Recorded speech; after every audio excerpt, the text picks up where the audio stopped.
अच्छा, अब हम बैकग्राउंड साइज़ की बात करते हैं इसी डिफ के अंदर।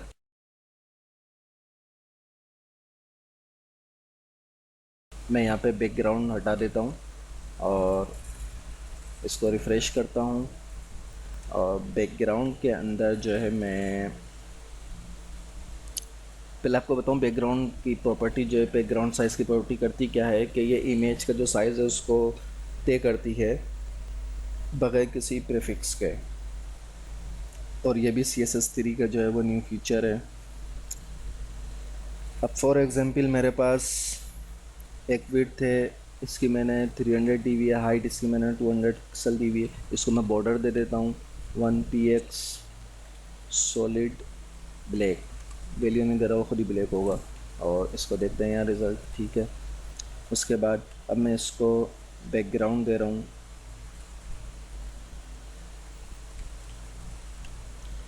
बैकग्राउंड में मैं URL दे रहा हूँ और URL में मेरा लोगो .png। इसके बाद मैं इसको नो रिपीट के बाद 50% इसकी विड्थ और हाइट मैंने दी है।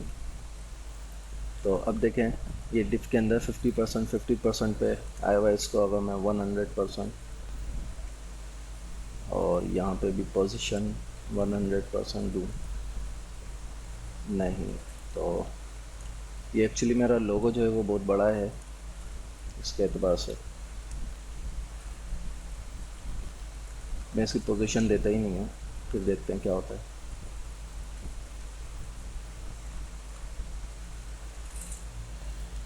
तो अब ये देखिए बैकग्राउंड साइज़ हम इसको देते हैं। बैकग्राउंड साइज़ 100px 100px, ये एक्स एक्सिस और वाई एक्सिस पर है। तो अब ये देखिए बैकग्राउंड साइज़ मेरा लोगो बहुत बड़ा था, तो बैकग्राउंड में जब मैंने लोगो लगाया बहुत बड़ा था, उसको नो रिपीट का मैंने दे दिया है एट्रीब्यूट यहाँ पे। अगर इसको ना लगाऊँ तो ये पूरे बैकग्राउंड में रिपीट होगा, तो इसको मैंने यहाँ पे इसलिए नो रिपीट कर दिया है, ठीक है। और उसके बाद बैकग्राउंड साइज़ मैंने करा है 100 पिक्सल 100 पिक्सल। इसको मैं 200 पिक्सल और 200 पिक्सल करूँ, तो अब ये देखिए 200 पिक्सल हो गया ये। अच्छा, इसके बाद इसमें मज़ीद दो वैल्यूज़ हैं। हम इसको नंबर्स में वैल्यू तो दे सकते हैं पिक्सल में, इसके अलावा हम इसको जो है वो एक वैल्यू देते हैं कंटेंट। जब हम इसके अंदर कंटेंट की वैल्यू को इस्तेमाल करेंगे, जब कंटेंट की वैल्यू को इस्तेमाल करेंगे तो ये देखिए ये अपनी इसने जो है वो बिल्कुल एक्चुअल जो इस फिक्स है वो ये आ गया है। हाइट के अतबार से 200% की 200 पिक्सल की जो हाइट है उसके अतबार से ये हो गया है कंटेंट के अंदर। और दूसरी इसको है कवर, दूसरी इसकी वैल्यू है कवर। कवर के अंदर जो है ये विड्थ के एतबार से आ गया है। कंटेंट के अंदर इमेज को कंटेनर के बराबर फिट कर दिया इसने।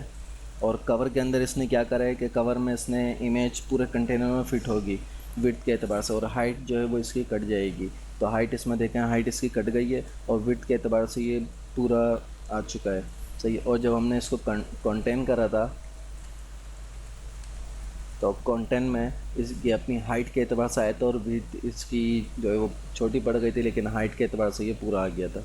अब मैं यहाँ पे आपको जो है वो बैकग्राउंड क्लिप की प्रॉपर्टी जो है उसको मैं बताता हूँ कि वो क्या काम करती है। तो ये प्रॉपर्टी जो है प्रिंटिंग एरिया जो है उसको मखसूस करती है कि इस प्रॉपर्टी की जो है वो कहाँ तक के एरिया को बैकग्राउंड के क्लिप के अंदर प्रिंट करें, पेंटिंग करें, सॉरी। अब हम बात करते हैं बैकग्राउंड क्लिप की प्रॉपर्टी की।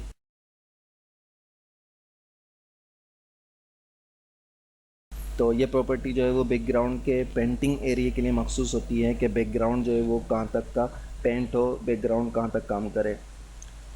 तो इसके लिए पहले मेरे को यहाँ पे एक H1 की हेडिंग के अंदर मैं कुछ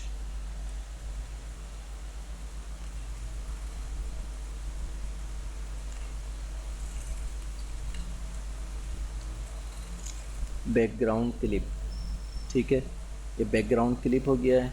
और उसी डिफ के अंदर मैं थोड़ा सा काम करता हूँ कि सबसे पहले मैं इसको बॉर्डर तो मैंने दिया हुआ है, और पेडिंग हम इसको दे देते हैं 20 px।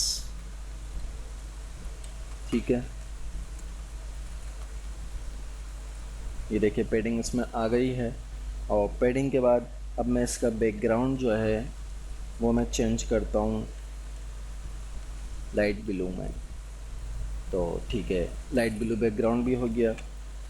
लेकिन अब देखिए मैं बैकग्राउंड क्लिप की प्रॉपर्टी इस्तेमाल करूँगा और उसको मैं पेडिंग बॉक्स की जो है वैल्यू दूंगा। तो ये पेडिंग बॉक्स क्या करेगा, ये बैकग्राउंड के पेडिंग की आउटसाइड तक पेंट कर देगा। सेव करके इसको देखें तो ये इसलिए महसूस नहीं हो रहा कि ये इसकी डिफ़ॉल्ट वैल्यू है, तो इस वजह से ये महसूस नहीं हो रहा, लेकिन इसने इसकी पेडिंग जो है उस पर भी बैकग्राउंड का कलर कर दिया है। अच्छा, अब मैं यहाँ पे पेडिंग बॉक्स की बजाय मैं यहाँ पे कंटेंट बॉक्स करता हूँ। तो कंटेंट बॉक्स जैसे ही मैंने करा तो ये देखिए 5 पिक्सल 20 पिक्सल की जो मेरे पास पेडिंग है, उसने पेडिंग को जो है बैकग्राउंड कलर नहीं दिया, बल्कि उसने सिर्फ कंटेंट बॉक्स जहाँ पे मेरा कंटेंट है उस कंटेंट को जो है उसने वो बॉक्स बैकग्राउंड दिया है और पेडिंग को उसने छोड़ दिया है। तो कंटेंट बॉक्स क्या करता है कि पेंट होता है सिर्फ कंटेंट तक बैकग्राउंड देगा, और पेडिंग बॉक्स जो है वो पेडिंग को भी साथ में ले लेगा। इसके बाद हमारे पास एक और है बॉर्डर बॉक्स। बॉर्डर बॉक्स में क्या होता है, वो भी इतनी वाज़ेह नहीं होगी क्योंकि वो बॉर्डर को भी अपने साथ में ले लेगा। उसका जो बैकग्राउंड होगा वो बॉर्डर को भी अपने साथ में लेगा। इसको हम करके देखते हैं बॉर्डर बॉक्स। तो बॉर्डर बॉक्स में आपको इतना वाज़ेह नहीं होगा और ना पेडिंग बॉक्स में वाज़ेह होगा। देखें पेडिंग बॉक्स करके करें तो पता नहीं चलेगा, और इसी तरीके से हम इसको बॉर्डर बॉक्स मैंने करा है। अब इसको रिफ़्रेश करता हूँ तो पता नहीं चलेगा, लेकिन जब हम कंटेंट बॉक्स करते हैं तो कंटेंट बॉक्स के अंदर ये देखिए सिर्फ कंटेंट तो बॉक्स लेगा। तो उम्मीद है ये आपको समझ में आ गया होगा। अब हम ट्रांसपेरेंट बॉर्डर की बात करते हैं।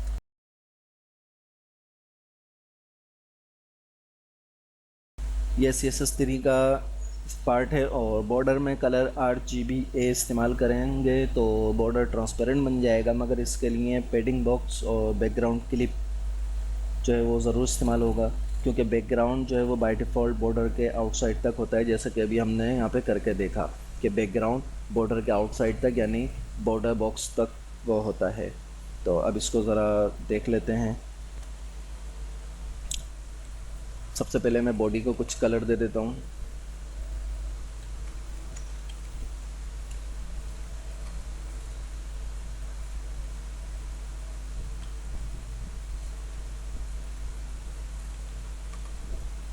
बैकग्राउंड कलर मैं दे देता हूँ ग्रे कलर दे दिया है, और यहाँ पे बॉर्डर जो है वो मैं कर देता हूँ 10 पिक्सल 10 पिक्सल हो गया है। पेडिंग यहाँ से बंद कर ख़त्म कर देता हूँ। पेडिंग ख़त्म कर दी। बॉर्डर मज़ीद बड़ा कर लेते हैं, 20 पिक्सल कर लेते हैं, 20 पिक्सल हो गया। और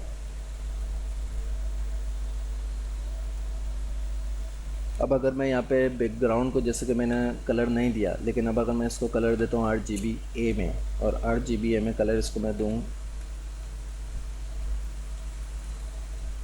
000 और 0.3 यानी वाइट को करेगा, तो ये देखिए इसने ट्रांसपेरेंसी कर दी।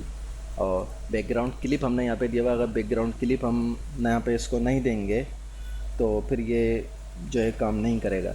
इसको फॉर एग्जांपल मैं हटाता हूँ सेव करके। अब मैं आपको दिखाऊँ तो ये देखिए इसने जो है वो वाइट कलर ले लिया है, और बैकग्राउंड यहाँ पे आपने देख लिया कि बैकग्राउंड जो है वो पूरे बॉर्डर तक आया हुआ है। ठीक है, तो वापस इसको मैं यहाँ लगाता हूँ, कंटेंट बॉक्स के बजाय मैं इसको करता हूँ बॉर्डर बॉक्स, पेडिंग बॉक्स सॉरी।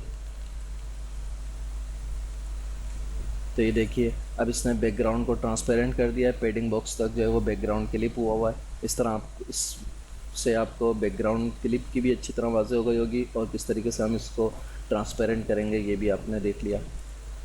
ये देखिए मज़ीद ट्रांसपेरेंट हो गया। 0.1 करें तो बिल्कुल लाइट हो गया। ये ट्रांसपेरेंट ही है इसकी।